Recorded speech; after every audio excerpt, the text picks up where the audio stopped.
Hello friends, book dark reader पर आप सभी का स्वागत है। आज हम बात करने वाले हैं master communication skills by Dale Carnegie. यह किताब उस गहरी समस्या को उजागर करती है जिसकी वजह से काबिल लोग भी चुप रह जाते हैं, गलत समझे जाते हैं और अपनी जिंदगी में आगे बढ़ने से पहले ही हार मान लेते हैं। सच बताऊं, ज्यादातर लोग यह मानकर चलते हैं कि कम्युनिकेशन कोई सॉफ्ट स्किल है। अच्छा होगा तो ठीक, नहीं होगा तो भी काम चल जाएगा। और यहीं से पहली बड़ी गलती शुरू होती है। यह लाइन आपको थोड़ा असहज करेगी, लेकिन सुनिए, कम्युनिकेशन स्किल नहीं है, यह आपकी पहचान है। लोग आपको वैसे नहीं जानते जैसे आप हैं, लोग आपको वैसे जानते हैं जैसे आप बोलते हैं। और अगर आप ठीक से बोल नहीं पा रहे तो दुनिया आपके अंदर की काबिलियत तक पहुंचेगी ही नहीं। यहीं ज्यादातर लोग फेल होते हैं और उन्हें पता भी नहीं चलता कि वे किस जगह हार रहे हैं। लेखक एक सीधी लेकिन खतरनाक बात कहता है, you can make more friends in 2 months by becoming interested in other people than in 2 years by trying to get other people interested in you. अब आप सोच रहे होंगे, इसमें डराने वाली बात क्या है? डर यहां है, हम ज्यादातर लोग बात करने को अपनी बात रखने का हथियार समझते हैं। हमें लगता है, अगर मैंने अपनी बात जोर से, स्मार्ट तरीके से रख दी तो सामने वाला मान जाएगा। लेकिन लेखक कह रहा है, जब तक आप सामने वाले में सच में दिलचस्पी नहीं लेते, तब तक आपकी सारी चालाकी खोखली है। और अगर आप यह नहीं बदलते तो आपकी जिंदगी में रिश्ते तो होंगे, लेकिन जुड़ाव नहीं होगा। लोग होंगे पर आपके नहीं होंगे। अब जरा रुकिए, यही लोग वीडियो बंद कर देते हैं, क्योंकि यह सुनना अच्छा नहीं लगता कि समस्या बाहर नहीं, आपके अंदर है। लेकिन ईमानदारी से बताइए, आप कितनी बार किसी से बात करते हुए बस अपने जवाब का इंतजार कर रहे होते हैं? सामने वाला बोल रहा है और आपके दिमाग में आपकी बारी चल रही होती है। यह सिर्फ आदत नहीं है, यह वही आदत है जो धीरे धीरे आपको अकेला बनाती है, चाहे आप भीड़ में क्यों न हो। किताब की शुरुआत इसी झटके से होती है। लेखक यह नहीं सिखा रहा कि कैसे बोलें, वह पहले यह तोड़ रहा है कि हम बोलने को क्या समझते हैं। वह कहता है, कम्युनिकेशन का पहला नियम बोलना नहीं, सुनना है। लेकिन असली सुनना, ऐसा सुनना जहां आपका अहंकार चुप हो जाए।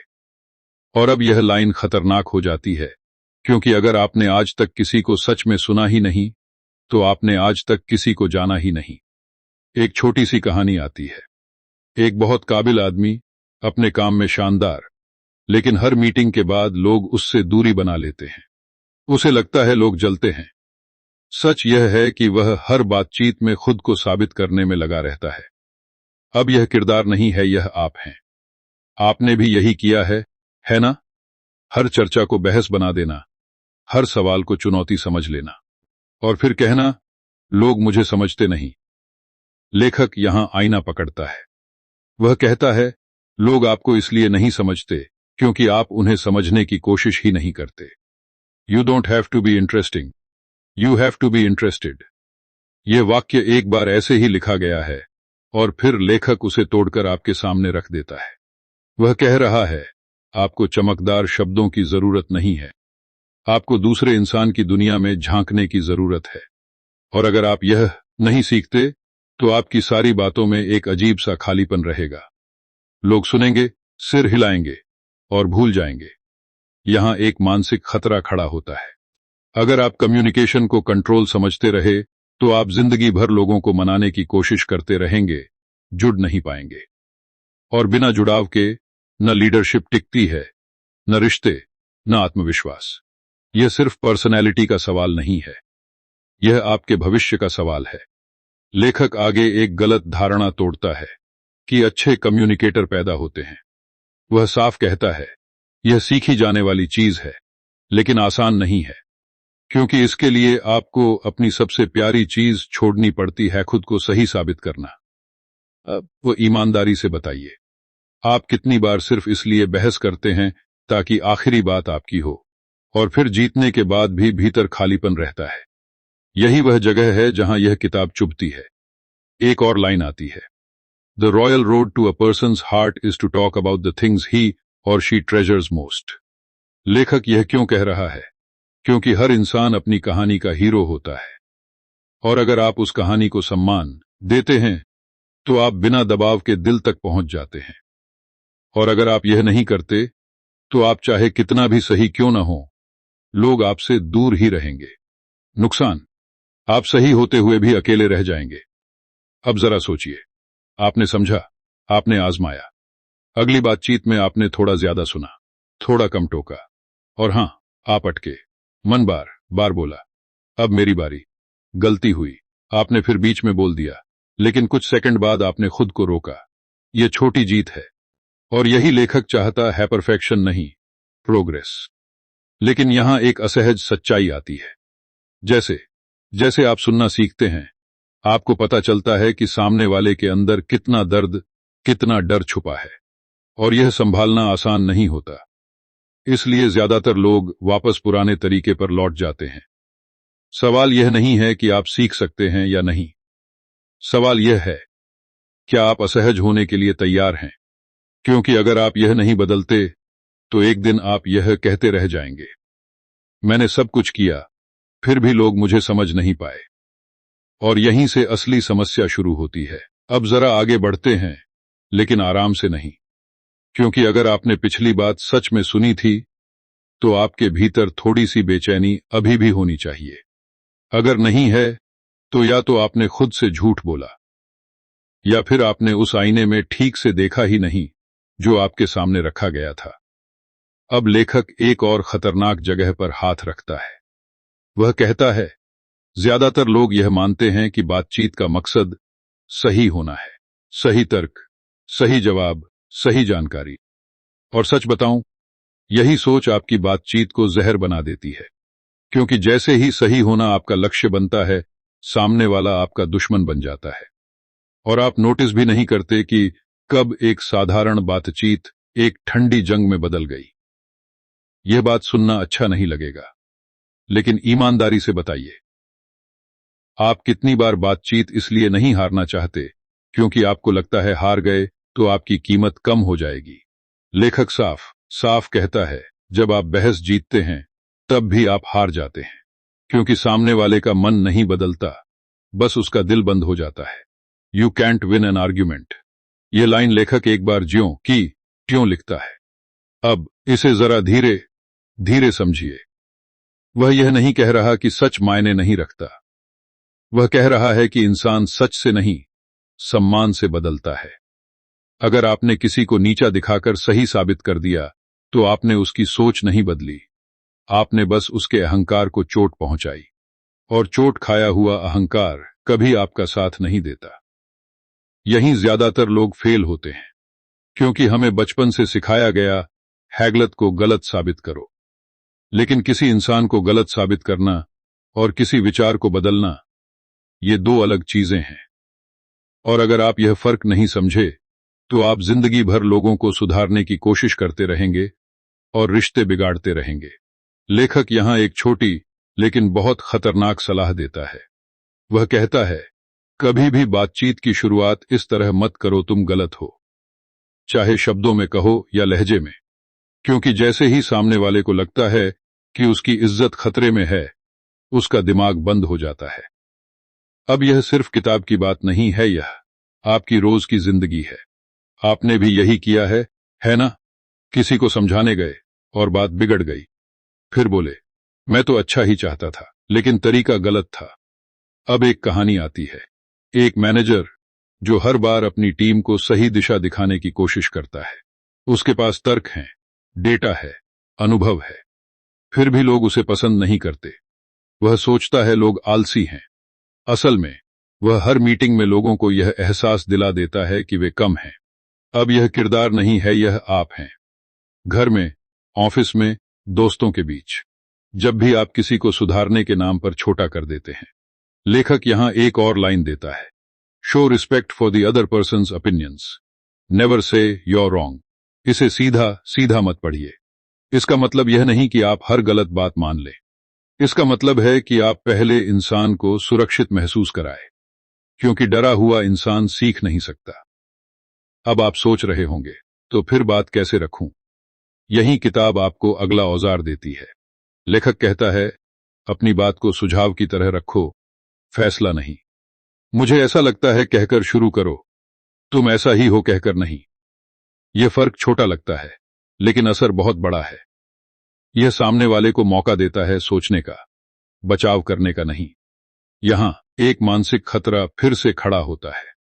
अगर आप यह नहीं सीखते तो आपकी हर सलाह, हर सही बात लोगों को चुभेगी, और धीरे धीरे लोग आपसे सलाह लेना ही बंद कर देंगे। आप सही होंगे, लेकिन अकेले होंगे, और यह अकेलापन बाहर से नहीं दिखता, भीतर सड़ता है। लेखक एक और गलत धारणा तोड़ता है कि मजबूत इंसान वही है जो सीधा बोल दे। वह कहता है, असली ताकत उस इंसान में है जो सामने वाले की इज्जत बचाते हुए अपनी बात रख सके। और यह आसान नहीं है, क्योंकि इसके लिए आपको अपने गुस्से पर नहीं, अपने अहंकार पर कंट्रोल करना पड़ता है। एक और लाइन आती है, if you are wrong, admit it quickly and emphatically. अब यह लाइन आपको कमजोर लग सकती है, लेकिन लेखक यहां एक बहुत बड़ा राज खोल रहा है। जब आप अपनी गलती मान लेते हैं, तो सामने वाले का हमला खत्म हो जाता है, और यहीं से बातचीत बदलती है। नुकसान क्या है अगर आप यह नहीं करते? आप हर बार अपनी इज्जत बचाने के चक्कर में रिश्तों को खोते चले जाएंगे। अब जरा खुद को देखें। आपने समझा, आपने अगली बार बहस में थोड़ा खुद को रोका। आपने कहा, हो सकता है मैं पूरी तरह सही न हूं। मन अंदर से चिल्लाया, अहंकार को चोट लगी। आप अटके, फिर भी आपने यह कहा। सामने वाला चौंका, बात का टोन बदला। यह छोटी जीत है, लेकिन यह जीत सस्ती नहीं है। इसकी कीमत है आपका पुराना तरीका। और यहीं लोग पीछे हट जाते हैं, क्योंकि यह तरीका आपको शांत तो बनाता है, लेकिन तुरंत जीत नहीं देता। और हम तुरंत जीत के आदी हैं। लेखक जानता है यह मुश्किल है, इसलिए वह आपको डराता है। वह कहता है, अगर आप हर बातचीत को युद्ध बनाते रहे, तो एक दिन आपके पास जीतें तो होंगी, लेकिन कोई अपना नहीं होगा।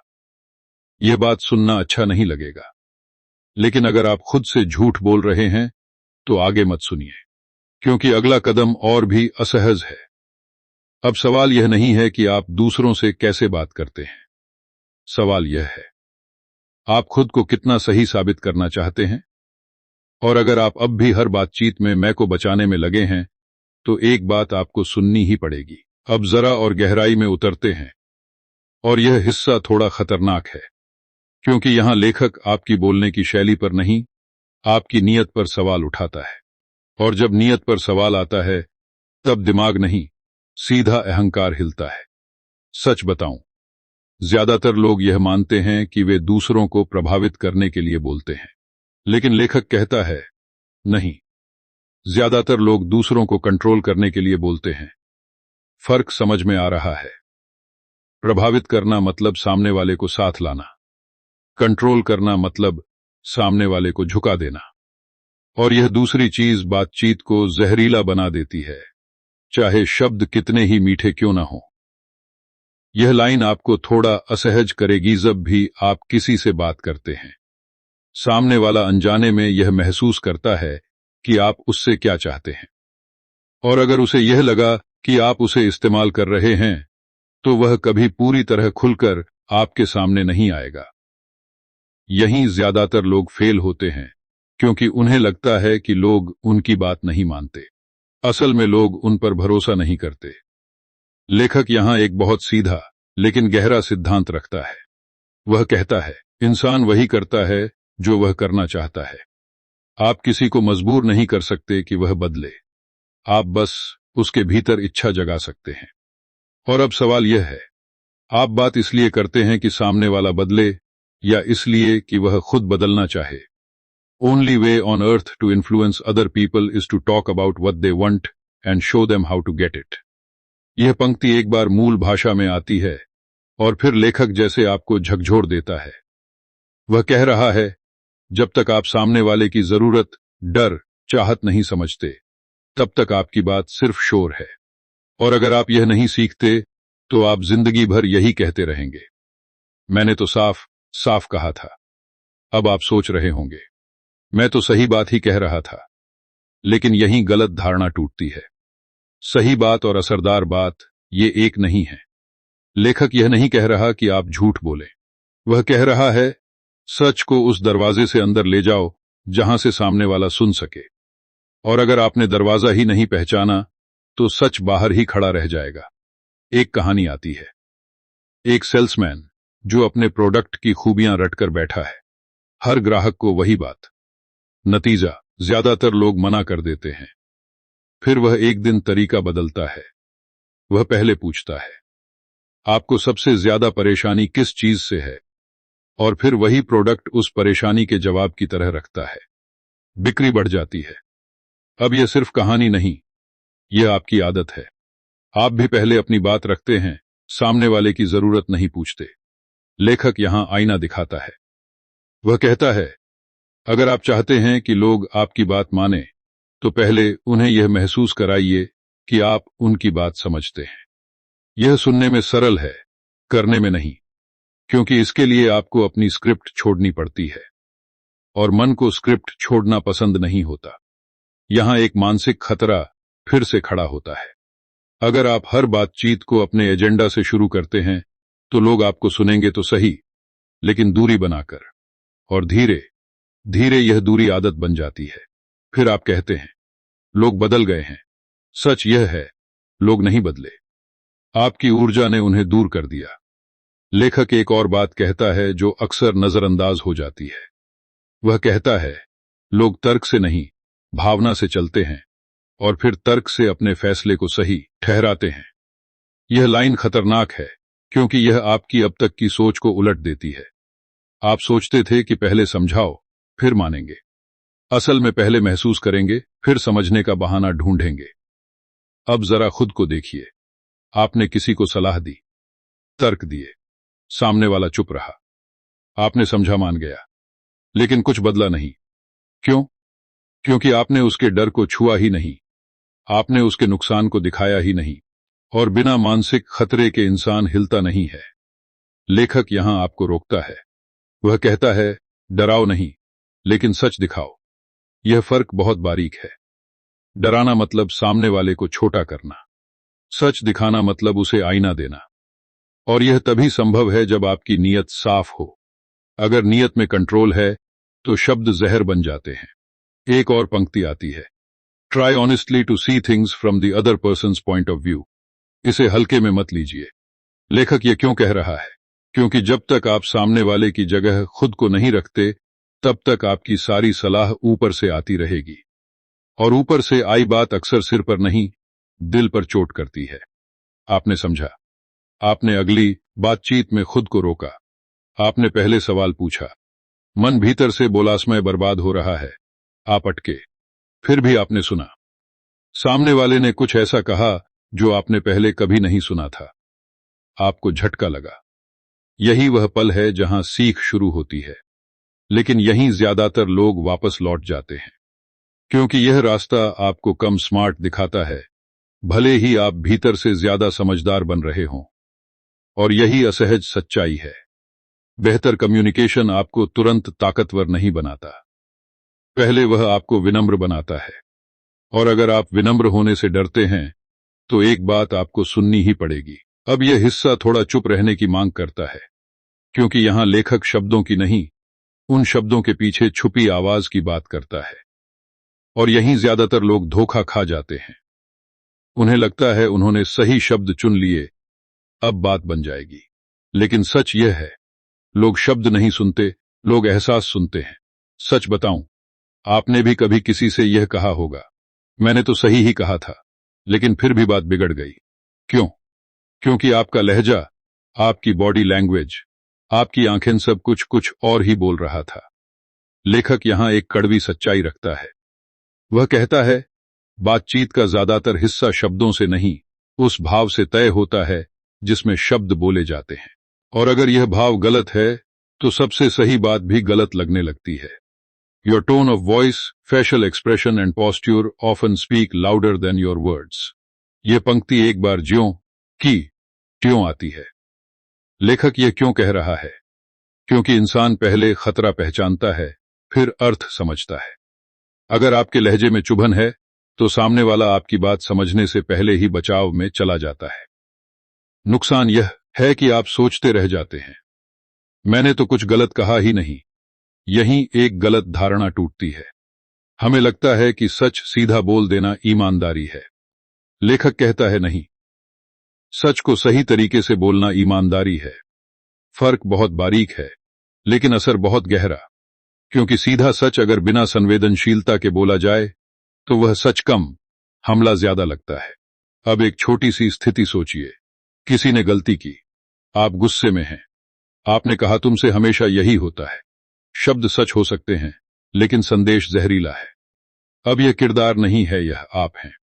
आपने भी यही किया है ना? और फिर सामने वाले ने या तो चुप्पी ओढ़ ली या पलटकर वार कर दिया, और आप सोचते रह गए बात कहां बिगड़ी। लेखक यहां एक बहुत साधारण लेकिन कठिन अभ्यास सुझाता है। वह कहता है, बोलने से पहले अपने लहजे को सुनिए। खुद से पूछिए, क्या मैं सामने वाले को सुरक्षित महसूस करा रहा हूं या छोटा? क्योंकि जब तक इंसान सुरक्षित नहीं होता, वह न तो सीखता है न बदलता है। यह बात सुनना अच्छा नहीं लगेगा, लेकिन अगर आपका लहजा अक्सर भारी रहता है तो लोग आपकी बात मानते तो हैं, लेकिन मन से नहीं। और यही जगह है जहां रिश्ते भीतर से टूटते हैं। बाहर सब ठीक दिखता है, अंदर भरोसा खत्म हो जाता है। लेखक एक और लाइन देता है, a smile costs nothing but creates much. इसे हल्का मत समझिए। यह मुस्कान की बात नहीं है, यह ऊर्जा की बात है। जब आप बातचीत में नरमी लाते हैं तो सामने वाला बिना कहे समझ जाता है कि आप दुश्मन नहीं हैं। और अगर आप यह नहीं करते तो आपकी हर बात परीक्षा जैसी लगती है। अब यहां एक मानसिक खतरा फिर खड़ा होता है। अगर आपकी बातचीत में गर्मी ज्यादा और अपनापन कम है तो लोग आपसे बात करना कम कर देंगे। पहले दिल की बातें बंद होंगी, फिर छोटी बातें, और एक दिन आप कहेंगे, कोई खुलकर बात नहीं करता। लेकिन सवाल यह है, आपने आखिरी बार किसे खुलने दिया? लेखक यह भी कहता है कि आलोचना का तरीका अक्सर परिणाम तय करता है। वह सलाह देता है, सीधे हमला मत करो, पहले सराहना करो, फिर सुधार की बात लाओ। यह चालाकी नहीं है, यह इंसानी मनोविज्ञान है। इंसान तब बदलता है जब उसे लगता है कि उसकी कद्र हो रही है, न कि उसे काटा जा रहा है। अब जरा खुद को देखें। आपने कोशिश की, आपने अगली बार बोलते हुए आवाज धीमी रखी, आपने वाक्य के बीच में रुके। मन अंदर से बोला, कमजोर लग रहा हूं। आप अटके, फिर भी आपने यह किया। सामने वाले ने पहली बार बिना बहस के सुना। यह छोटी जीत है, लेकिन यही लोग डर जाते हैं, क्योंकि यह जीत शोर नहीं करती। और यही वह जगह है जहां लेखक आपको रोककर कहता है, अगर आपको हर बातचीत में अपनी ताकत दिखानी है तो आप कभी गहराई नहीं बना पाएंगे। गहराई वहां बनती है जहां इंसान निडर होकर बोल सके। अब एक असहज सच्चाई पर रुकिए। अगर लोग आपकी बात सुनते तो हैं, लेकिन अपनी बात नहीं बताते, तो एक समस्या है। और वह समस्या शब्दों की नहीं, आपकी मौजूदगी की है। और अगर आप अब भी यह सोचते हैं कि कम्युनिकेशन बस सही वाक्य चुनने का खेल है, तो आगे की बात आपको और ज्यादा परेशान करेगी। अब यहां से बात और निजी हो जाती है, क्योंकि लेखक अब आपकी आवाज, आपके शब्द, आपके लहजे से आगे बढ़कर सीधे आपके भीतर छुपे डर को छूता है। वह डर जिसे आप मानना नहीं चाहते। वह डर कि अगर मैंने सच में खुद को खोल दिया तो लोग मुझे कमजोर समझ लेंगे। सच बताऊं, ज्यादातर लोग कम बोलते नहीं हैं, ज्यादातर लोग छुपाते हैं। वे अपनी बात इसलिए नहीं रोकते क्योंकि शब्द नहीं मिलते, बल्कि इसलिए रोकते हैं क्योंकि डर लगता है, अगर मैंने सच कहा तो क्या होगा। और यहीं से कम्युनिकेशन नकली हो जाता है, ऊपर से सही, भीतर से बंद। लेखक एक बहुत खतरनाक बात कहता है। वह कहता है, लोग आपसे तब जुड़ते हैं जब उन्हें लगता है कि आप भी इंसान हैं, परफेक्ट मशीन नहीं। और यह लाइन सुनने में अच्छी लगती है, लेकिन मानना मुश्किल है, क्योंकि हमें सिखाया गया है खुद को मजबूत दिखाओ, कमजोरी मत दिखाओ। लेकिन लेखक यहां पूरी सोच पलट देता है। Talk about your own mistakes before criticising the other person. यह वाक्य एक बार ज्यों का त्यों आता है। अब जरा रुककर सोचिए, लेखक यह क्यों कह रहा है? क्योंकि जब आप अपनी गलती सामने रखते हैं तो आप सामने वाले को यह संदेश देते हैं, मैं तुमसे ऊपर नहीं हूं, और यही संदेश सामने वाले का दिल खोलता है। अगर आप यह नहीं करते तो आपकी हर बात उपदेश लगेगी, और उपदेश से लोग सीखते नहीं, चुप हो जाते हैं। अब यह सिर्फ किताब की बात नहीं है, यह आपकी आदत है। आपने भी कितनी बार किसी को सुधारा बिना यह बताए कि आप भी कभी उसी जगह फंसे थे, और फिर आप हैरान होते हैं कि सामने वाला आपको क्यों नहीं समझ रहा। सच यह है, उसे आप दूर लग रहे हैं। यह बात सुनना अच्छा नहीं लगेगा, लेकिन अगर आप हमेशा मजबूत दिखने की कोशिश करते हैं तो लोग आपसे दूरी बनाए रखते हैं, क्योंकि उन्हें लगता है यहां गलती की कोई जगह नहीं है, और जहां गलती की जगह नहीं होती वहां ईमानदारी भी नहीं होती। लेखक यहां एक और गलत धारणा तोड़ता है। वह कहता है, कमजोरी दिखाना मतलब नियंत्रण खोना नहीं है। कमजोरी दिखाना मतलब भरोसा बनाना है, और भरोसा बिना बोले नहीं बनता। अगर आप अपने संघर्ष, अपनी उलझने, अपनी पिछली गलतियां नहीं बताते तो आप सामने वाले को मौका ही नहीं देते जुड़ने का। एक कहानी आती है, एक लीडर जो हमेशा सही दिखता है।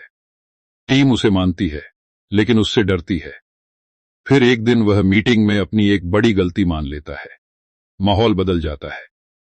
लोग पहली बार खुलकर बोलते हैं। अब यह सिर्फ कहानी नहीं, यह आपकी जिंदगी है।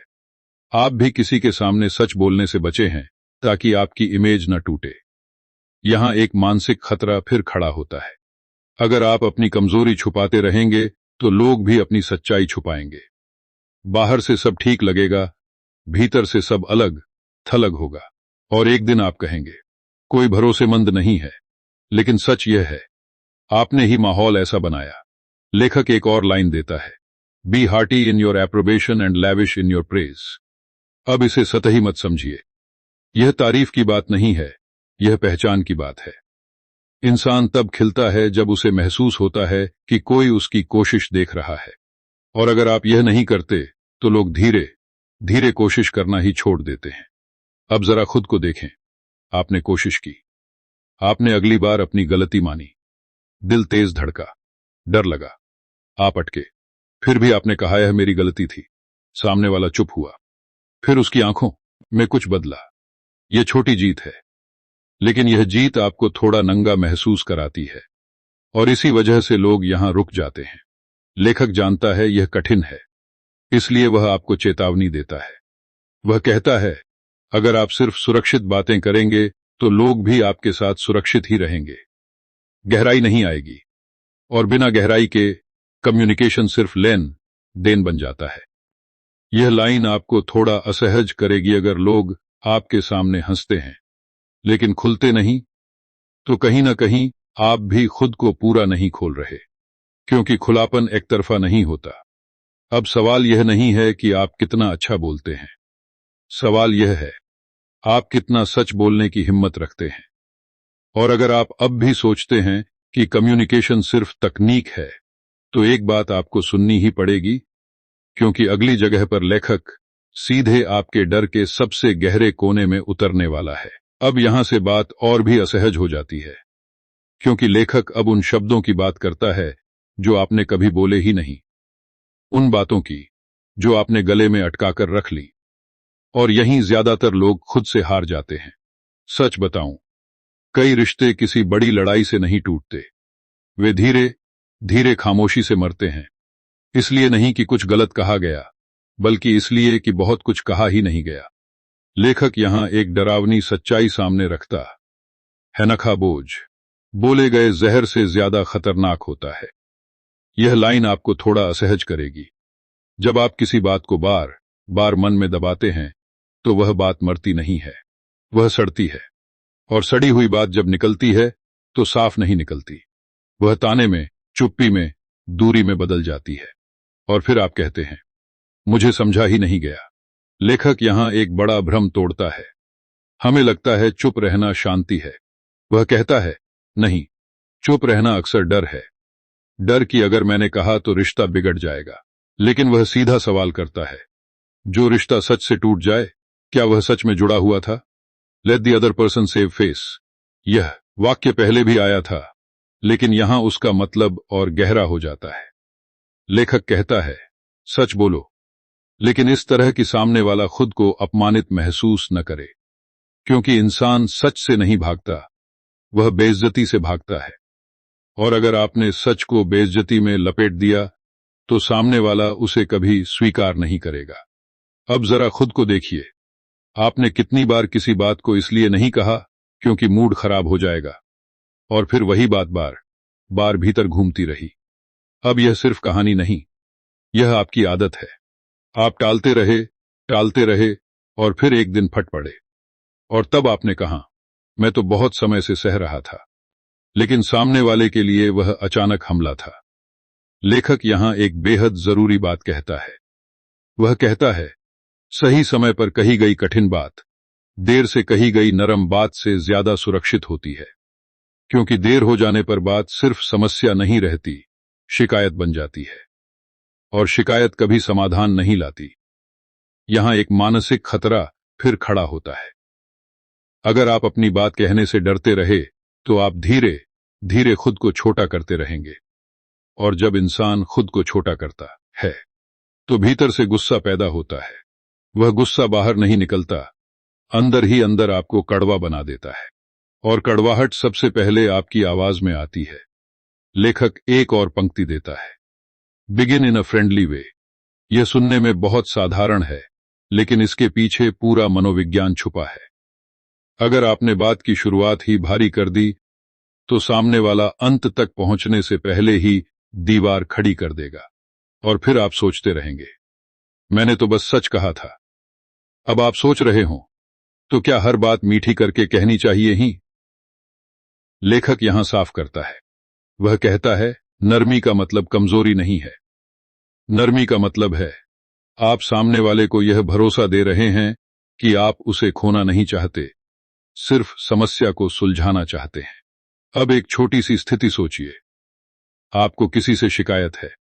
इस बार आपने चिल्लाने की जगह कहा, एक बात है जो मैं बहुत समय से कहना चाहता था, लेकिन डर रहा था, मन भीतर से कांपा। आप अटके, फिर भी आपने कहा। सामने वाला चौंका, उसने पहली बार आपकी बात पूरी सुनी। यह छोटी जीत है, लेकिन यह जीत आपको असुरक्षित महसूस कराती है, और इसी वजह से लोग वापस चुप्पी में लौट जाते हैं। लेखक जानता है यह आसान नहीं है, इसलिए वह आपको चेतावनी देता है। वह कहता है, अगर आप अपनी सच्चाई बोलने से डरते हैं तो आप धीरे धीरे नकली बनते जाएंगे। बाहर से सब ठीक, भीतर से कुछ और यही दोहरापन आपको थका देता है। यह बात सुनना अच्छा नहीं लगेगा, लेकिन अगर आप हर बार शांति के नाम पर खुद को दबाते हैं तो एक दिन आपकी शांति ही खत्म हो जाएगी, और तब आपके शब्द नहीं, आपकी खामोशी रिश्ते तोड़ेगी। अब सवाल यह नहीं है कि आप बोलते हैं या नहीं, सवाल यह है, आप कब बोलते हैं, क्योंकि देर से बोला गया सच अक्सर सच नहीं रह जाता। और अगर आप अब भी सोचते हैं कि चुप रहकर सब संभल जाएगा, तो आगे जो आने वाला है वह आपकी इस सोच को पूरी तरह हिला देगा। अब यहां से लेखक एक ऐसी जगह ले जाता है जहां ज्यादातर लोग जाना ही नहीं चाहते, क्योंकि अब बात दूसरों से कम्युनिकेशन की नहीं है। अब बात उस आवाज की है जो आपके सिर के अंदर चलती रहती है। वही आवाज जो बोलने से पहले आपको रोकती है, वही जो कहती है मत बोलो, बेवकूफ लगोगे। सच बताऊं, दुनिया में सबसे ज्यादा आपको कोई और नहीं काटता, आप खुद को काटते हैं। आप बोलने से पहले ही हार मान लेते हैं, और फिर कहते हैं, मौका नहीं मिला। लेखक यहां बहुत साफ शब्दों में कहता है, अगर आप खुद को छोटा मानते हैं तो आपकी आवाज अपने आप छोटी हो जाती है, और छोटी आवाज को कोई गंभीरता से नहीं लेता। यह लाइन आपको थोड़ा असहज करेगी। लोग आपकी बात इसलिए नहीं सुनते क्योंकि आप खुद भी उसे पूरी ताकत से नहीं मानते। आपने खुद पर शक किया और दुनिया ने उस शक को सच मान लिया। यहीं ज्यादातर लोग फेल होते हैं, क्योंकि उन्हें लगता है कॉन्फिडेंस बाहर से आता है। लेखक कहता है, नहीं, कॉन्फिडेंस अंदर की बातचीत से आता है। Act enthusiastic and you will be enthusiastic. यह वाक्य एक बार ज्यों का त्यों आता है। अब इसे गलत मत समझिए। लेखक यह नहीं कह रहा कि नकली बनो, वह कह रहा है आपका शरीर और आपकी आवाज आपके दिमाग को ट्रेन करती है। अगर आप खुद को पीछे खींचकर बोलते हैं तो आपका दिमाग मान लेता है कि आप वाकई कमजोर हैं। और अगर आप सीधा खड़े होकर साफ बोलते हैं तो दिमाग को संकेत मिलता है, मैं सुरक्षित हूं। अब आप सोच रहे होंगे यह तो एक्टिंग हुई, लेकिन यही गलत धारणा टूटती है। हर इंसान पहले करता है, फिर बनता है। पहले आप चलना सीखते हैं, फिर चलने वाले बनते हैं। लेखक कहता है, कम्युनिकेशन में भी यही नियम चलता है। अगर आप इंतजार करेंगे कि पहले आत्मविश्वास आए, फिर बोलूंगा, तो आप कभी नहीं बोल पाएंगे। एक छोटी सी स्थिति सोचिए। मीटिंग में आपके पास एक आइडिया है, आप जानते हैं वह सही है, लेकिन दिमाग बोलता है, क्या पता गलत हो जाए। आप चुप रहते हैं। बाद में वही आइडिया कोई और बोल देता है, तालियां उसे मिलती हैं, आप भीतर से जलते हैं। अब यह सिर्फ कहानी नहीं, यह आपकी आदत है, और हर बार ऐसा होने पर आपकी आवाज और दबती जाती है। लेखक यहां एक बहुत कड़वी बात कहता है। वह कहता है, जो लोग बोलते नहीं, वे धीरे धीरे अदृश्य हो जाते हैं। कोई उन्हें बुरा नहीं मानता, कोई उन्हें याद भी नहीं रखता। और यह अदृश्य होना सबसे खतरनाक सजा है, क्योंकि आप मौजूद होते हुए भी गिने नहीं जाते। यहां एक मानसिक खतरा साफ खड़ा होता है। अगर आप अपनी आवाज को दबाते रहे तो एक दिन आप यह मान लेंगे कि आपकी कोई कीमत नहीं है। और जब इंसान यह मान लेता है तो वह खुद को ही छोड़ देता है, करियर में, रिश्तों में, फैसलों में। लेखक एक और बात कहता है जो सीधे दिल पर लगती है। वह कहता है, लोग उस इंसान का अनुसरण करते हैं जो खुद पर भरोसा दिखाता है, भले ही वह परफेक्ट न हो। और जो इंसान हर बात से पहले माफी मांगता है, वह अपने ही शब्दों की ताकत खत्म कर देता है। अब जरा खुद को देखिए। आपने बोलने से पहले कहा, शायद मैं गलत हो सकता हूं, लेकिन आपने सोचा आप विनम्र लगेंगे। असल में आपने अपने शब्दों के पंख काट दिए। लेखक यहां रोकता है। वह कहता है, विनम्रता और आत्म संदेह अलग चीजें हैं, और अगर आप दोनों को मिलाते रहे तो लोग आपको हमेशा कम आंकेंगे। आपने समझा। आपने अगली बार वाक्य की शुरुआत बदली। आपने बिना माफी मांगे अपनी बात रखी। दिल तेज धड़का, आप अटके, फिर भी आपने पूरा कहा। किसी ने काटा नहीं, किसी ने हंसा नहीं। यह छोटी जीत है, लेकिन यह जीत आपको डराती है, क्योंकि अब जिम्मेदारी आ जाती है अपनी आवाज की। और यहीं ज्यादातर लोग पीछे हट जाते हैं, क्योंकि आवाज उठाने के साथ आलोचना भी आती है। लेखक जानता है यह डर असली है, इसलिए वह आपको तैयार करता है। वह कहता है, अगर आप आलोचना से बचने के लिए चुप रहते हैं तो आप अपनी जिंदगी के फैसले भी दूसरों को दे देते हैं। यह बात सुनना अच्छा नहीं लगेगा, लेकिन अगर आपकी आवाज सिर्फ सुरक्षित जगहों पर निकलती है तो वह आवाज नहीं, आदत है। आवाज तब बनती है जब वह जोखिम ले। अब सवाल यह नहीं है कि लोग आपको क्या कहेंगे। सवाल यह है, अगर आप आज भी चुप रहे तो आप खुद को क्या कहेंगे? और अगर यह सवाल आपको अभी थोड़ा बेचैन नहीं कर रहा, तो आगे जो आने वाला है वह आपकी इस बेचैनी को और गहरा करने वाला है। अब यहां से लेखक उस जगह पर वार करता है जहां ज्यादातर लोग खुद को सबसे ज्यादा धोखा देते हैं। वह कहता है, आपने बोलना सीख लिया, सुनना भी सीख लिया, अपनी आवाज भी थोड़ी मजबूत कर ली, लेकिन अब एक सवाल है जिससे आप बचते आए हैं। आप क्यों बोलते हैं? सच बताऊं, बहुत से लोग कम्युनिकेशन को सिर्फ प्रतिक्रिया समझते हैं। सामने से कुछ आया, आपने जवाब दिया। किसी ने उकसाया, आपने पलटकर कहा। लेखक कहता है, यही सबसे बड़ा जाल है, क्योंकि जब तक आपकी बातचीत प्रतिक्रिया से चलती रहेगी, तब तक आपकी जिंदगी दूसरे लोग चलाते रहेंगे। और यह लाइन आपको थोड़ा असहज करेगी। जो इंसान हर बात पर रिएक्ट करता है, वह कभी लीड नहीं करता। यहां एक गलत धारणा टूटती है। हमें लगता है तेज जवाब देना समझदारी है। लेखक कहता है, नहीं, तेज जवाब अक्सर कमजोर नियंत्रण की निशानी होता है। समझदार इंसान जवाब देने से पहले रुकता है, और यह रुकना खालीपन नहीं है, यह ताकत है, क्योंकि उस रुकने में आप तय करते हैं, मैं क्या बनना चाहता हूं, सिर्फ अभी क्या कहना चाहता हूं। Any fool can criticise, condemn and complain, and most fools do. यह पंक्ति एक बार ज्यों की त्यों आती है। लेखक यह क्यों कह रहा है? क्योंकि आलोचना सबसे आसान प्रतिक्रिया है, शिकायत सबसे सस्ता रास्ता है, और अगर आप हर बात पर यही करते हैं तो आप धीरे धीरे वही इंसान बन जाते हैं जिससे लोग बचते हैं। नुकसान? लोग आपकी बात सुनते हैं लेकिन आपकी बात से थक जाते हैं।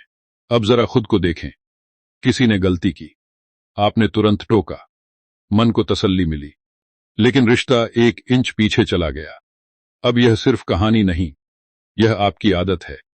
हर बार जब आप तुरंत प्रतिक्रिया देते हैं, आप राहत तो पाते हैं लेकिन भरोसा खो देते हैं। लेखक यहां एक बहुत जरूरी कौशल सिखाता है, इरादे के साथ बोलना। वह कहता है, बोलने से पहले खुद से एक सवाल पूछो, इस वाक्य से मैं क्या बदलना चाहता हूं? सामने वाले का व्यवहार या सिर्फ अपना गुस्सा?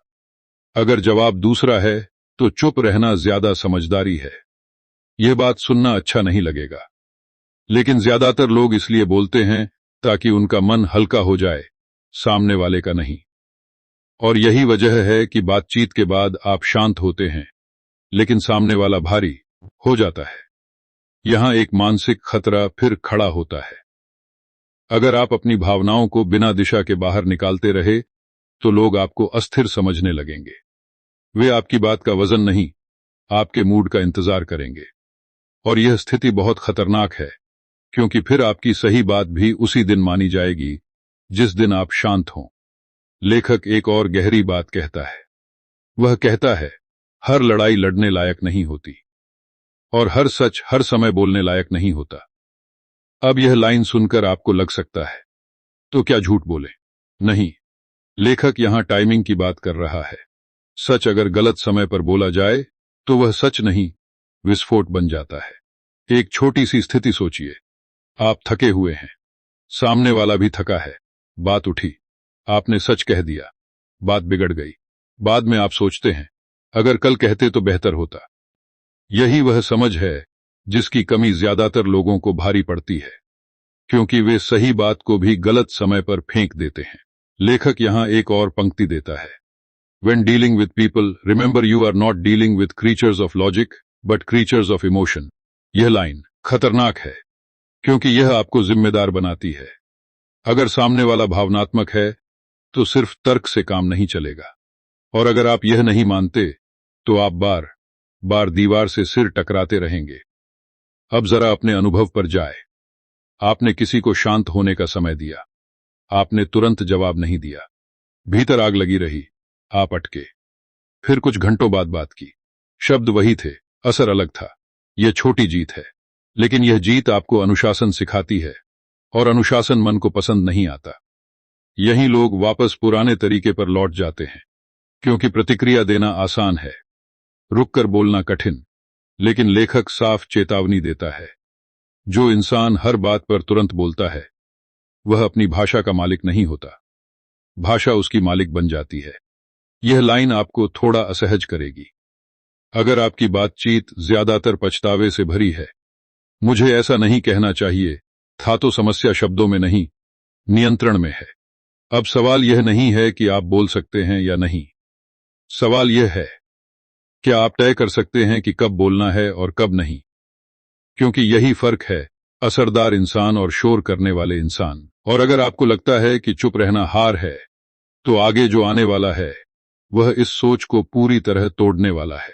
अब यहां से लेखक एक और खतरनाक परत हटाता है, क्योंकि अब बात सिर्फ बोलने, रुकने या सुनने की नहीं है। अब बात उस छवि की है जो आप हर बातचीत में छोड़कर जाते हैं। और सच बताऊं, ज्यादातर लोग यह सोचते ही नहीं कि वे हर मुलाकात के बाद अपने पीछे क्या छोड़ रहे हैं। यह लाइन आपको थोड़ा असहज करेगी। लोग आपको आपकी नीयत से नहीं, आपके असर से याद रखते हैं। आपने क्या कहा, यह बाद में आता है। आपने कैसा महसूस कराया, यही छाप बनती है। और अगर यह छाप बार बार भारी, थकाने वाली या डरावनी हो, तो लोग आपसे बचने लगते हैं, भले ही वे आपको बुरा न मानते हों। लेखक यहां एक बहुत जरूरी सिद्धांत रखता है। वह कहता है, हर इंसान के भीतर एक गहरी भूख होती है महत्व महसूस करने की। और अगर आपकी बातचीत उस भूख को छूती नहीं, तो आप चाहे जितना भी बोल लें, सामने वाला अंदर से दूर ही रहेगा। यह सुनने में साधारण लगता है, लेकिन यही जगह है जहां रिश्ते बनते या टूटते हैं। Give honest and sincere appreciation. यह पंक्ति एक बार ज्यों की त्यों आती है। अब जरा इसे हल्के में मत लीजिए। लेखक यह क्यों कह रहा है? क्योंकि इंसान तब बदलता है जब उसे लगता है कि कोई उसे देख रहा है, सिर्फ आंख नहीं रहा। और अगर आपकी तारीफ नकली है तो वह उल्टा असर करती है। लोग उसे सूंघ लेते हैं। अब एक गलत धारणा टूटती है। हमें लगता है तारीफ करने से सामने वाला सिर पर चढ़ जाएगा। लेखक कहता है, नहीं, सच्ची तारीफ इंसान को जिम्मेदार बनाती है।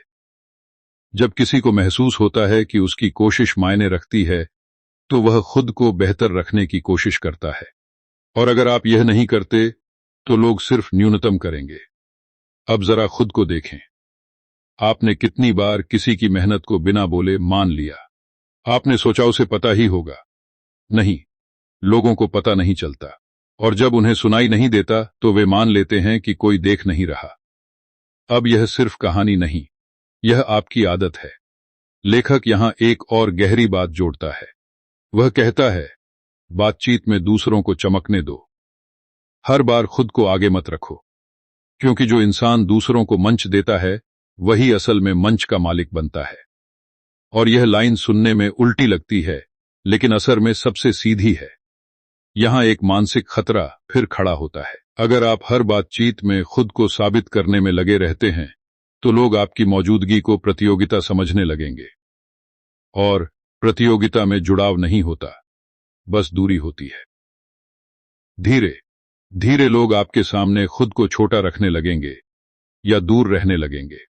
लेखक एक और पंक्ति देता है, make the other person feel important and do it sincerely. इसे सिर्फ पढ़िए मत, महसूस कीजिए। लेखक यह क्यों कह रहा है? क्योंकि इंसान वही जगह चुनता है जहां उसे महत्व मिलता है। और अगर आपकी बातचीत यह एहसास नहीं देती, तो लोग आपके बिना भी ठीक रहना सीख लेते हैं। अब एक छोटी सी स्थिति सोचिए। आपने किसी से बात की, आपने उसकी बात को आगे बढ़ाया, आपने उसका नाम लिया, आपने उसकी कोशिश को नोटिस किया। बातचीत के बाद वह हल्का महसूस करता है। आप नहीं जानते क्यों, लेकिन वह दोबारा आपसे बात करना चाहता है। यह छोटी जीत है, लेकिन यह जीत शोर नहीं करती, यह चुपचाप काम करती है। और यहीं ज्यादातर लोग चूक जाते हैं, क्योंकि उन्हें लगता है असर दिखना चाहिए, तारीफ के बाद धन्यवाद मिले।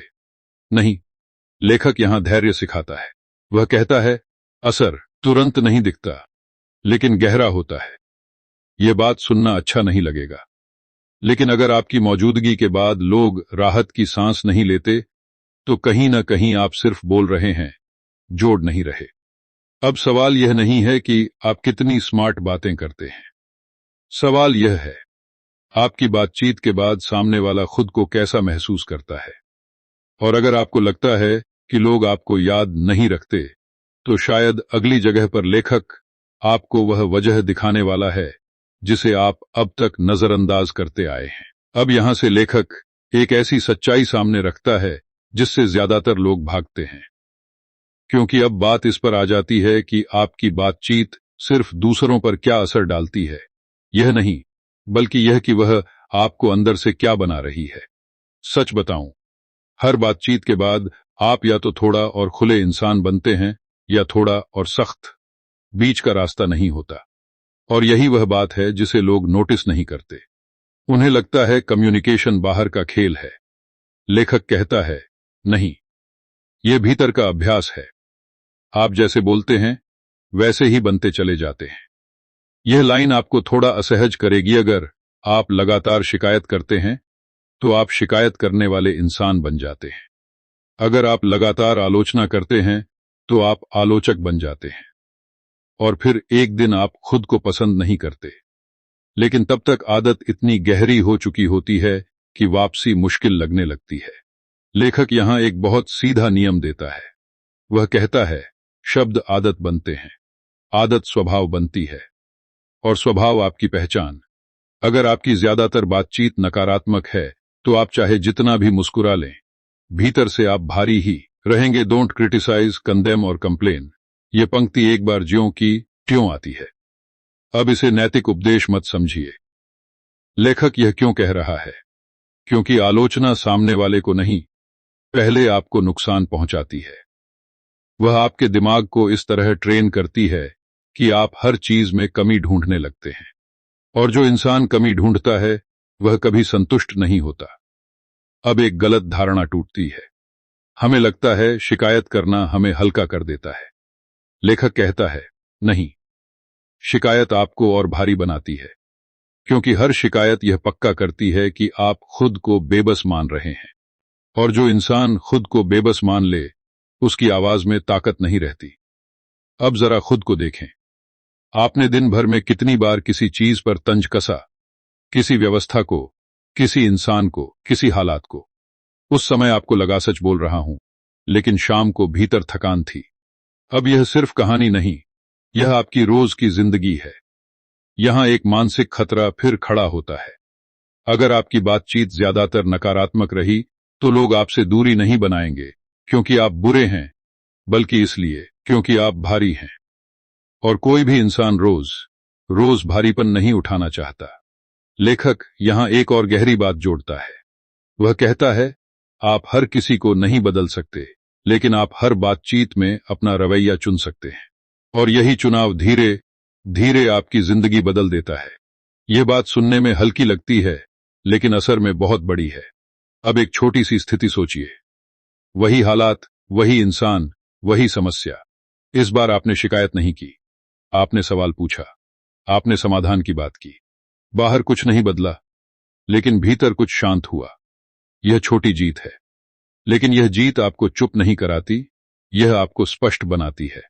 और यहीं ज्यादातर लोग डर जाते हैं, क्योंकि नकारात्मक बोलना आसान है, सकारात्मक रहना मेहनत मांगता है।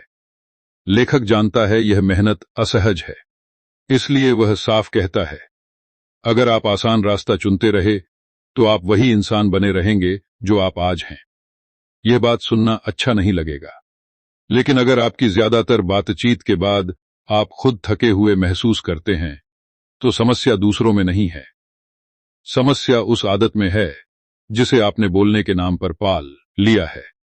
अब सवाल यह नहीं है कि आप दूसरों से क्या कहते हैं, सवाल यह है, आप हर दिन अपने शब्दों से खुद को क्या सिखा रहे हैं। और अगर आपको लग रहा है कि यह सब बहुत अंदर की बात हो गई है, तो आगे जो आने वाला है वह आपको वापस बाहर की दुनिया में ले जाकर एक बहुत असहज आईना दिखाने वाला है। अब लेखक आपको बाहर की दुनिया में नहीं, भीड़ के बीच खड़ा कर देता है। वही भीड़ जहां आप रोज रहते हैं, ऑफिस, परिवार, दोस्त, सोशल सर्कल। और वहीं वह एक ऐसा सवाल फेंकता है जिसे ज्यादातर लोग टाल देते हैं। सवाल यह नहीं है कि आप एक बातचीत में कैसे हैं। सवाल यह है, जब सब देख रहे हों, तब आप कैसे बदल जाते हैं। सच बताऊं, बहुत से लोग अकेले में समझदार होते हैं, लेकिन भीड़ में खो जाते हैं। अकेले में शांत, लेकिन लोगों के बीच आकर तेज। लेखक कहता है, यही दोहरापन आपकी कम्युनिकेशन को खोखला करता है, क्योंकि लोग आपके शब्दों से ज्यादा आपके पैटर्न पर भरोसा करते हैं। और अगर आपका पैटर्न बदलता रहता है, तो भरोसा टिकता नहीं। यह लाइन आपको थोड़ा असहज करेगी। भीड़ में इंसान असल में बोल नहीं रहा होता, वह अपनी छवि बचा रहा होता है। आप बोलते हैं ताकि लोग क्या सोचेंगे, यह कंट्रोल में रहे। और यहीं से बातचीत ईमानदारी छोड़कर प्रदर्शन बन जाती है। लेखक यहां एक बहुत गहरी बात कहता है। वह कहता है, अगर आपकी बात का मकसद यह है कि सब आपको सही समझें, तो आप कभी असरदार नहीं हो पाएंगे। असर तब आता है जब आप सही लगने की जगह सच्चे होने को चुनते हैं। और यह चुनाव आसान नहीं होता, क्योंकि भीड़ गलती माफ नहीं करती। B genuine, be interested in people. यह पंक्ति एक बार ज्यों की क्यों आती है। लेखक यह क्यों कह रहा है? क्योंकि भीड़ में नकलीपन सबसे पहले पकड़ा जाता है। आप शब्द बदल सकते हैं, लेकिन नीयत नहीं छुपा सकते। और अगर आपकी नीयत लोगों को इंप्रेस करने की है, तो आप उन्हें छू नहीं पाएंगे। अब जरा खुद को देखें। मीटिंग में, ग्रुप में आपने कितनी बार वह बात नहीं कही जो आप सच में कहना चाहते थे, सिर्फ इसलिए क्योंकि माहौल कुछ और था।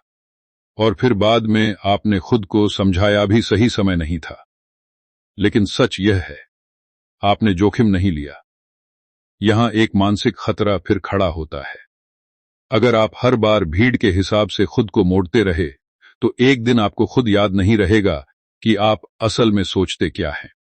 और जब इंसान अपनी ही आवाज भूल जाता है, तब वह बस शोर में जीता है। लेखक यहां एक और गलत धारणा तोड़ता है। हमें लगता है लीडर वही होता है जो सबसे ज्यादा बोलता है। वह कहता है, नहीं, लीडर वह होता है जिसकी बात में स्थिरता होती है। वही बात, वही लहजा, वही नियत, चाहे सामने एक इंसान हो या 100। अब एक छोटी सी स्थिति सोचिए। ग्रुप डिस्कशन, सब एक दिशा में जा रहे हैं। आपको लगता है यह गलत है। दिल तेज धड़कता है। आप अटके। फिर आपने शांत आवाज में अपनी बात रखी। कोई तालियां नहीं बजी। कुछ लोग असहज हुए, लेकिन बाद में वही लोग आपके पास आए। यह छोटी जीत है, लेकिन यह जीत आपको अकेला भी छोड़ सकती है। और यही डर लोगों को रोकता है। लेखक जानता है यह डर असली है, इसलिए वह साफ कहता है, अगर आप स्वीकार किए जाने के लिए खुद को तोड़ते रहे, तो एक दिन आपको कोई स्वीकार भी नहीं करेगा।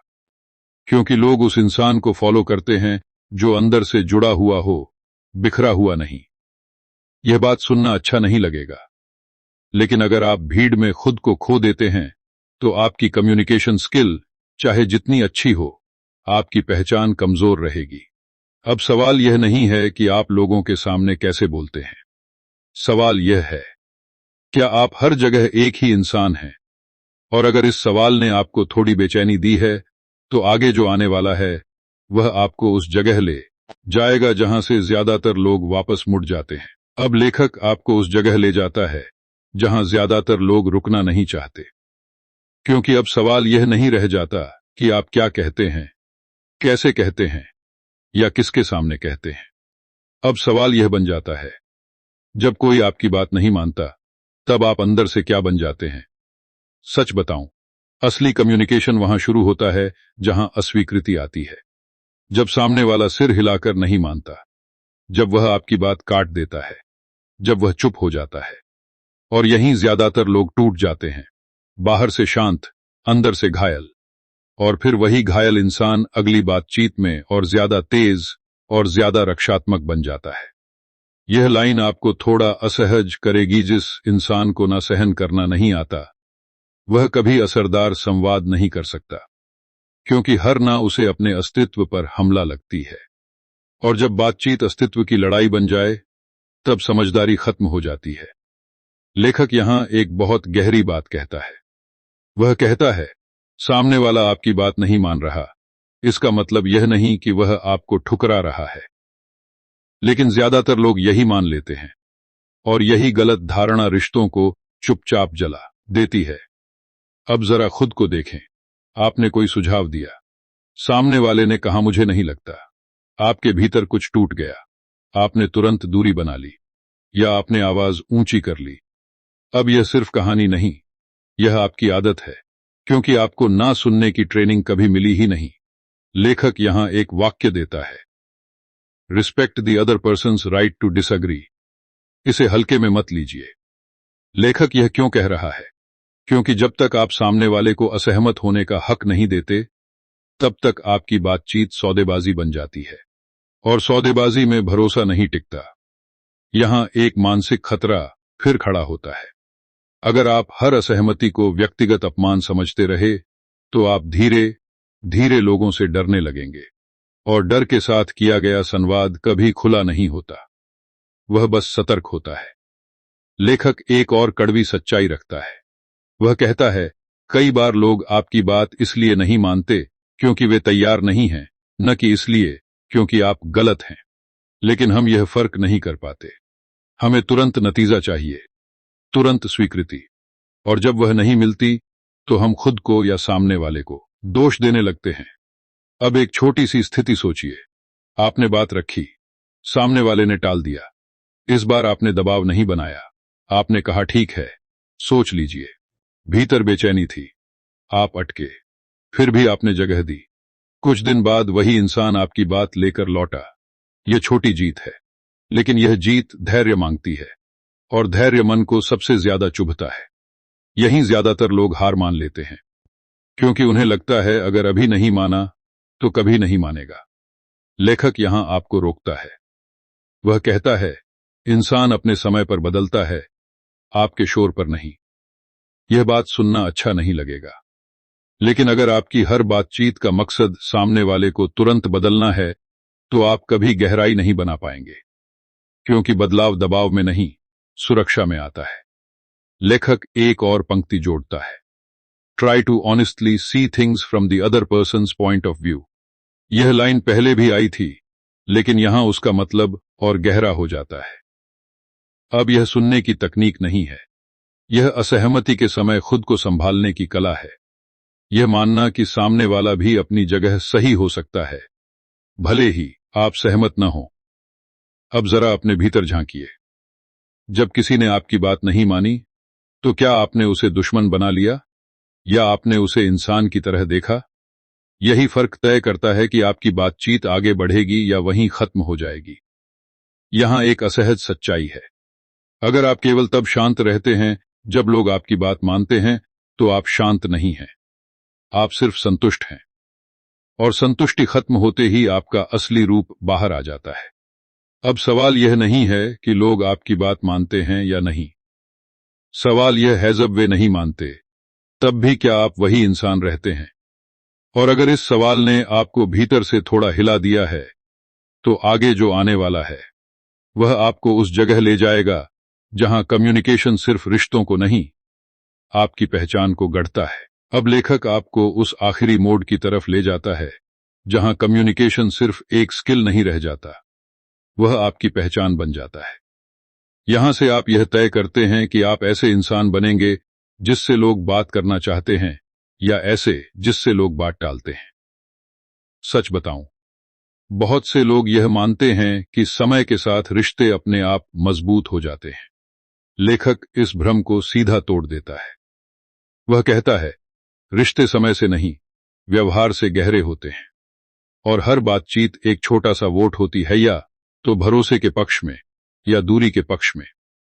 यह लाइन आपको थोड़ा असहज करेगी हर बार जब आप किसी को बीच में काटते हैं, हर बार जब आप उसकी बात को छोटा करते हैं, हर बार जब आप मैं ज्यादा जानता हूं वाली ऊर्जा दिखाते हैं। आप रिश्ते से थोड़ा थोड़ा पैसा निकालते हैं और फिर एक दिन अकाउंट खाली हो जाता है, बिना शोर के। लेखक यहां एक बहुत गहरी बात रखता है। वह कहता है, लोग आपकी गलतियों को माफ कर सकते हैं, लेकिन वे आपके पैटर्न को नहीं भूलते। आप एक बार चिल्ला सकते हैं, एक बार चूक सकते हैं, लेकिन अगर हर बातचीत में वही रवैया है, तो लोग खुद को बचाने लगते हैं। अब जरा खुद को देखें। क्या लोग आपके सामने खुलकर बोलते हैं या सोच समझकर? क्या वे आपको सब कुछ बताते हैं या सिर्फ जरूरी बातें? यह सिर्फ उनके स्वभाव की बात नहीं है, यह आपके साथ उनके अनुभव का नतीजा है। और यह सुनना अच्छा नहीं लगेगा, लेकिन अगर लोग आपसे दूरी रखते हैं तो शायद उन्होंने कुछ सीख लिया है।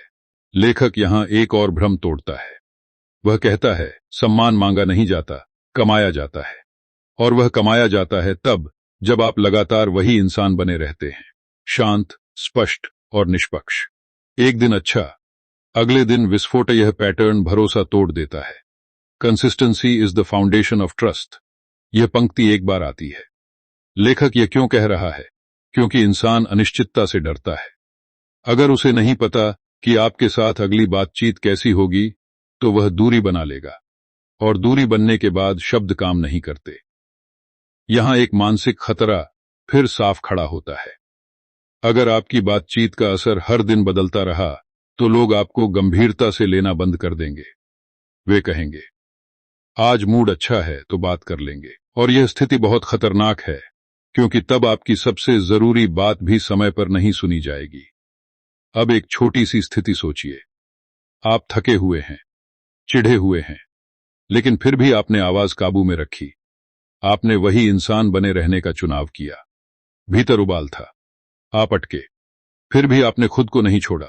यह छोटी जीत है, लेकिन यह जीत थकाती है, और इसी थकान से लोग भागते हैं। लेखक जानता है यह कठिन है, इसलिए वह एक सच्चाई रखता है। अच्छा कम्युनिकेशन ऊर्जा मांगता है। यह ऑटो पायलट पर नहीं चलता। और अगर आप हर बातचीत को हल्के में लेते हैं तो आप धीरे धीरे अपनी ही छवि खो देते हैं। यह बात सुनना अच्छा नहीं लगेगा, लेकिन अगर लोग आपकी मौजूदगी में सतर्क हो जाते हैं तो इसका मतलब यह नहीं कि वे आपसे डरते हैं। इसका मतलब है वे खुद को बचा रहे हैं। अब सवाल यह नहीं है कि आप सही हैं या गलत। सवाल यह है, क्या लोग आपके साथ सुरक्षित महसूस करते हैं? और अगर इस सवाल ने आपको थोड़ी देर चुप करा दिया है तो ठीक यही वह जगह है जहां लेखक चाहता है कि आप रुकें, क्योंकि आगे जो आने वाला है वह आपको एक आखिरी और सबसे असहज जिम्मेदारी देने वाला है। अब लेखक आपको एक ऐसी जिम्मेदारी सौंपता है जिससे ज्यादातर लोग भागते हैं, क्योंकि अब तक आप यह मानते आए हैं कि कम्युनिकेशन दो लोगों के बीच की चीज है। मैं बोलूं, तुम सुनो, तुम बोलो, मैं जवाब दूं। लेकिन अब वह कहता है, नहीं, असली कम्युनिकेशन वह है जो आपके होने से माहौल में बदलाव ला दे। सच बताऊं, कुछ लोग कमरे में आते हैं तो हवा हल्की हो जाती है, और कुछ आते हैं तो चुप्पी भारी। उन्होंने कुछ कहा भी नहीं होता, फिर भी असर हो जाता है। लेखक यहीं वार करता है। वह कहता है, आपकी मौजूदगी भी एक मैसेज है, और अगर आप इसे कंट्रोल नहीं करते तो आप चाहे कितना भी सही बोल लें, बात नहीं बनेगी। यह लाइन आपको थोड़ा असहज करेगी। लोग आपके शब्दों से ज्यादा आपकी ऊर्जा के साथ रहते हैं, और ऊर्जा वह नहीं होती जो आप दिखाते हैं, ऊर्जा वह होती है जो आप लेकर चलते हैं। अगर भीतर अधीरता है, गुस्सा है, तुलना है, तो वह बातचीत में रिस ही जाएगा। लेखक यहां एक बहुत कड़वी बात कहता है। वह कहता है, कई लोग सही बातें इसलिए नहीं सुन पाते क्योंकि वे सुनने की हालत में ही नहीं होते, और यह हालत अक्सर दूसरों की वजह से नहीं, आपके माहौल की वजह से बनती है। अगर आपके आसपास लोग सतर्क हैं तो इसका मतलब है आप अनजाने में दबाव बना रहे हैं। अब जरा खुद को देखें। क्या लोग आपकी मौजूदगी में गलती करने से डरते हैं? क्या वे आपके सामने बोलने से पहले ज्यादा सोचते हैं? अगर हां, तो यह उनकी कमजोरी नहीं है, यह आपके कम्युनिकेशन की साइड इफेक्ट है। और यह बात सुनना अच्छा नहीं लगेगा, लेकिन यही साइड इफेक्ट आगे चलकर आपको अकेला कर देता है। लेखक यहां एक और गलत धारणा तोड़ता है। हमें लगता है सम्मान डर से आता है। वह कहता है, नहीं, डर से चुप्पी आती है, सम्मान सुरक्षा से आता है। जब लोग जानते हैं कि आप उन्हें नीचा नहीं करेंगे, तब वे खुलते हैं, और खुलापन ही असली संवाद की नींव है। A leader's job is to create an environment where people can speak without fear. यह पंक्ति एक बार ज्यों की क्यों आती है। लेखक यह क्यों कह रहा है? क्योंकि हर इंसान किसी न किसी जगह पर लीडर है, घर में, टीम में, दोस्ती में। और अगर आपकी मौजूदगी में लोग बोल नहीं पा रहे तो आपकी सारी समझ बेकार हो जाती है। यहां एक मानसिक खतरा फिर खड़ा होता है। अगर आप ऐसे इंसान बन गए जिससे लोग सच छुपाने लगें तो आप अंधे होकर जीने लगेंगे। बाहर सब ठीक लगेगा, अंदर सब गड़बड़। और एक दिन कोई बड़ी बात बिना बताए हो जाएगी और आप कहते रह जाएंगे, मुझे बताया क्यों नहीं। अब एक छोटी सी स्थिति सोचिए, किसी ने गलती की, पहले वह छुपाता था, इस बार उसने खुद आकर बताया। दिल में झटका लगा, आप अटके। फिर भी आपने उसे डांटा नहीं, आपने पूछा, क्या सीखा? माहौल बदल गया। यह छोटी जीत है, लेकिन यह जीत आपको आपकी प्रतिक्रिया पर पूरा नियंत्रण मांगती है, और यही सबसे कठिन हिस्सा है। लेखक जानता है यह कठिन है, इसलिए वह साफ कहता है, आप हर समय सही प्रतिक्रिया नहीं दे पाएंगे, लेकिन अगर आपकी नीयत साफ है तो लोग एक चूक माफ कर देते हैं। वे पैटर्न देखते हैं, और पैटर्न तभी बनता है जब आप लगातार कोशिश करते हैं। यह बात सुनना अच्छा नहीं लगेगा, लेकिन अगर लोग आपके आसपास नकाब पहनकर रहते हैं तो इसका मतलब यह नहीं कि वे नकली हैं। इसका मतलब है उन्होंने सुरक्षा नहीं महसूस की। अब सवाल यह नहीं है कि आप क्या कहते हैं, सवाल यह है आपकी मौजूदगी में लोग क्या कहने की हिम्मत करते हैं। और अगर यह सवाल आपको भीतर से थोड़ा भारी लग रहा है तो ठीक यही वह बिंदु है जहां लेखक आपको आखिरी सच के लिए तैयार कर रहा है। अब यहां लेखक कोई नई तकनीक नहीं देता, कोई नया फ्रेमवर्क नहीं, कोई चमकदार नियम नहीं, और यही सबसे डरावनी बात है। क्योंकि अब बहाने खत्म हो जाते हैं। अब आप यह नहीं कह सकते कि मुझे तरीका नहीं पता था। अब सवाल सिर्फ एक बचता है, आप बनने के लिए तैयार हैं या नहीं। सच बताऊं, कम्युनिकेशन की आखिरी सच्चाई यह है, लोग आपकी बातों से नहीं बदलते, लोग आपके होने के तरीके से बदलते हैं। आपने क्या कहा वह याद नहीं रहता, आपने कैसा व्यवहार किया वह रह जाता है। और अगर आपका व्यवहार आपके शब्दों से मेल नहीं खाता तो शब्द खोखले हो जाते हैं। यह लाइन आपको थोड़ा असहज करेगी। आप हर दिन किसी को सिखा रहे होते हैं कि आपके साथ कैसा व्यवहार किया जा सकता है। अगर आप खुद को काटने देते हैं, अनसुना होने देते हैं, अपमान सहते हैं, तो आप बिना बोले कह रहे हैं यह ठीक है। और फिर जब वही पैटर्न दोहराया जाता है तो आप हैरान होते हैं। लेखक यहां एक आखिरी भ्रम तोड़ता है। हमें लगता है कम्युनिकेशन से सब ठीक हो जाएगा। वह कहता है, नहीं, कम्युनिकेशन वही दिखाता है जो भीतर है। अगर भीतर स्पष्टता नहीं तो बातचीत उलझी होगी। अगर भीतर ईमानदारी नहीं तो शब्द फिसलेंगे।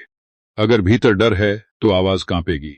अब जरा रुकिए, यह बात सुनना अच्छा नहीं लगेगा, लेकिन अगर आपकी जिंदगी में वही समस्याएं बार बार लौटती हैं, वही गलतफहमियां, वही टूटते रिश्ते, वही अनसुनी बातें, तो शायद समस्या लोगों की नहीं है। शायद समस्या उस इंसान की है जो आप हर बातचीत में बनते जा रहे हैं।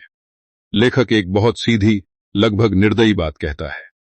वह कहता है, आप दूसरों से वही पाते हैं जो आप खुद देने के लिए तैयार होते हैं, सम्मान, ध्यान, ईमानदारी, धैर्य। और अगर आप यह सब मांगते हैं लेकिन देते नहीं, तो आपकी बातचीत एक लेन देन बन जाती है, और लेन देन में अपनापन नहीं टिकता।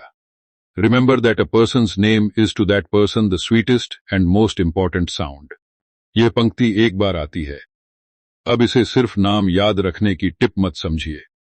लेखक यह क्यों कह रहा है?